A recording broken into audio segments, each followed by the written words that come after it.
तेलंगाना हुकूमत ने 3 बड़ी जूट मिल कंपनियों के साथ याददाश्त वफ़ाहमत पर दस्तखत किए हैं। शहर के खोटले में मुनक़िदा तक़रीब से खिताब करते हुए वज़ीर IT व बल्दी नज़्म व नस्क़ के टी रामाराव ने ग्लोस्टर लिमिटेड, MBG कमोडिटीज़ और कालेश्वरम एग्रो के साथ याददाश्त वफ़ाहमत पर हुए दस्तखत को खुशाइंद करार दिया।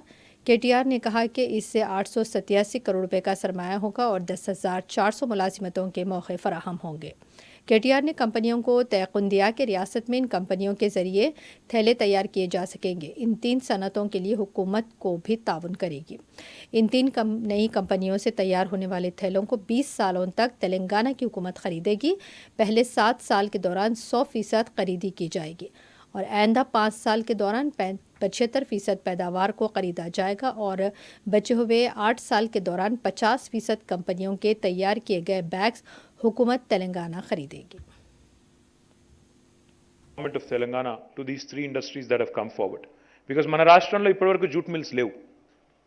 మనం ఇప్పుడు కొత్తగా పెడుతున్న ఈ 3 జూట్ మిల్స్ కి మనం ఊతం ఇవ్వాలన్న ఉద్దేశంతో, ప్రోత్సాహకం ఇవ్వాలన్న ఉద్దేశంతో మనం ఏం కమిట్మెంట్ ఇచ్చాము అంటే ఓవరాల్ గా వీరు ఉత్పత్తి చేసే గనీ బ్యాగ్స్ ఏవైతే గోనె సంచులు ఏవైతే ఉంటాయో వాటిని రాబోయే 20 సంవత్సరాల పాటు ప్రభుత్వము సివిల్ సప్లైస్ కార్పొరేషన్ ద్వారా మనం కొనుగోలు చేస్తాం.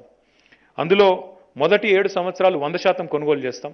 We'll be buying 100% of your produce for the first 7 years. For the next 5 years, we'll be buying 75% buyback guarantees there.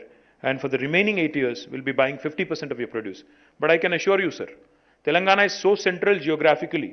Bharat में अगर आप देखेंगे हिंदुस्तान की मैप में, तो तेलंगाना जियोग्राफिकली इतना सेंट्रल है कि आपको आंध्र में, छत्तीसगढ़ में, महाराष्ट्र में, कर्नाटक में, चौतरफ जो तेलंगाना के चौतरफ राज्य हैं, उन सारे राज्यों से भी आपको डिमांड मिलेगा, क्योंकि आज वो सभी राज्य आज बंगाल से या बांग्लादेश से अपना गनी बैग प्रोक्योर करते हैं. तो आगे जाके तेलंगाना में जो आपका क्षेत्र रहेगा, मैं तो उम्मीद करता हूं कि आज आपने जो इन्वेस्टमेंट यहां पे ऐलान किया, इसको जल्दी डबल करना पड़ेगा आपको और एक्सपैंड भी करना पड़ेगा, क्योंकि डिमांड इतना ज्यादा रहेगा आपको, ये मैं मानता हूं. इसके अलावा हमने आपको प्रॉमिस किया है transport subsidy, because while we will continue to make efforts, and I request both Agriculture Minister and Agriculture Secretary to particularly make a note of this, because మొదటి 5 సంవత్సరాలు వారికి మనం ట్రాన్స్పోర్ట్ సబ్సిడీ ఆఫర్ చేస్తాం.